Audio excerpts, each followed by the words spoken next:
श्री गणेशाय नमः। ओम श्री गुरुवे नमः। आज की चर्चा स्वामी श्री राम सुखदास जी के लेख प्रवचन शरणागति की विलक्षणता। जीव मात्र में आश्रय लेने की स्वाभाविक शक्ति है। कोई गुरु का आश्रय लेता है, कोई ग्रंथ का आश्रय लेता है, कोई इष्ट का आश्रय लेता है। किसी न किसी का आश्रय लेकर उससे रक्षा चाहता है, उसके अधीन होना चाहता है। इस प्रकार किसी न किसी का आश्रय लिए बिना कोई नहीं रहता। ईश्वर सर्वोपरि है, सबसे बड़ा है। पातंजल योग दर्शन में लिखा है, पूर्वेशामपि गुरुः कालेनान वच्छेदात्। अर्थात पहले जितने हो चुके हैं उन सब का गुरु है ईश्वर, क्योंकि उसका काल से व्यवधान नहीं है। परमात्मा का आश्रय लिए बिना सब आश्रय अधूरे हैं, क्योंकि परमात्मा के सिवाय और कोई सर्वोपरि तथा पूर्ण नहीं है। रुपए, बेटे, पोते, पद, योग्यता, समाज का बल, अस्त्र बल, शस्त्र बल आदि सब के सब तुच्छ ही हैं और पूर्ण भी नहीं है।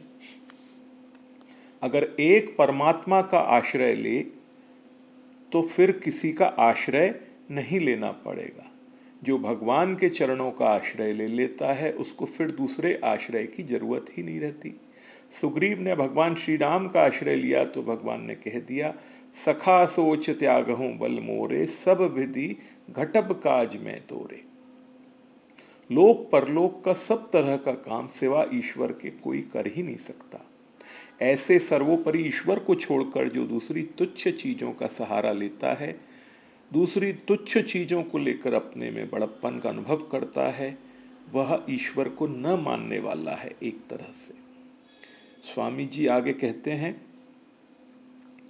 भगवान तो अपने हैं, क्योंकि ईश्वर अंश जीव अविनाशी, इसलिए उनका आश्रय लेने वाला पराधीन नहीं होता है, सर्वथा स्वाधीन होता है, निश्चिंत होता है, निर्भय होता है, निशोक होता है, निशंक होता है। मीराबाई ने कहा, ऐसे बर को क्या बरूं जो जन्मे अरु मर जाए, बर बरिए गोपाल जी म्यारो छूड़ लो अमर हो जाए। स्वामी जी आगे कहते हैं, इस तरह केवल भगवान का आश्रय ले ले तो सदा के लिए मौज हो जाए। स्वप्न में भी किसी की किंचित मात्र भी गरज न रहे। जब किसी न किसी का आश्रय लेना ही पड़ता है तो सर्वोपरि का ही आश्रय लें। छोटे का आश्रय क्या लें? तो अतः अपने मन में ये पहले मान लें, भगवान हमारे हैं और हम भगवान के हैं। एक साधे सब सदे, सब साधे सब जाए। तो सर्वोपरि भगवान का के चरणों का ही सहारा लेना चाहिए। हमारे प्रभु हैं, प्रभु के हम हैं, यह हमारा अभिमान भूलकर भी कभी न जाए। श्री रामचरितमानस में आता है, अस अभिमान जाई जनि भोरे, मैं सेवक रघुपति पति मोरे। सज्जनों, कोई रुपयों का सहारा लेता है, कोई बल का सहारा लेता है, कोई किसी का सहारा लेता है तो कोई किसी का। इस तरह क्यों दर दर भटकते हो? जो अपने हैं उन प्रभु का ही सहारा लो, अंत में उनसे ही काम चलेगा और किसी से नहीं चलेगा। भगवान के सिवा और सब काल का चारा है, सबको काल खा जाता है। अंत में स्वामी जी कहते हैं, भगवान की चरण शरण ले लो तो निहाल हो जाओगे। आज ही विचार कर लो कि मैं तो भगवान का हूँ और भगवान मेरे हैं। बस सच्ची बात है, सिद्धांत की बात है, पक्की बात है। भगवान सबका पालन पोषण करते हैं, चाहे कोई भगवान को माने या न माने।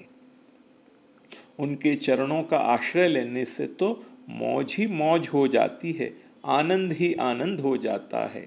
दिन शरणो महाराज को निसिदिन करिए मौज, राम चरण संसार सुख दई दिखावे नौज। वास्तव में सदा से ही हम भगवान की और भगवान हमारे हैं। उनकी शरण लेनी नहीं पड़ती, जैसे बालक को माँ का आश्रय लेना नहीं पड़ता। माँ की गोदी में बैठकर बालक निर्भय हो जाता है, क्योंकि उसकी दृष्टि में माँ से बढ़कर कोई नहीं है। ऐसे ही भगवान से बढ़कर कोई नहीं है, अतः उनके चरणों की शरण लेकर निर्भय हो जाए। ओम श्री गुरुवे नमः।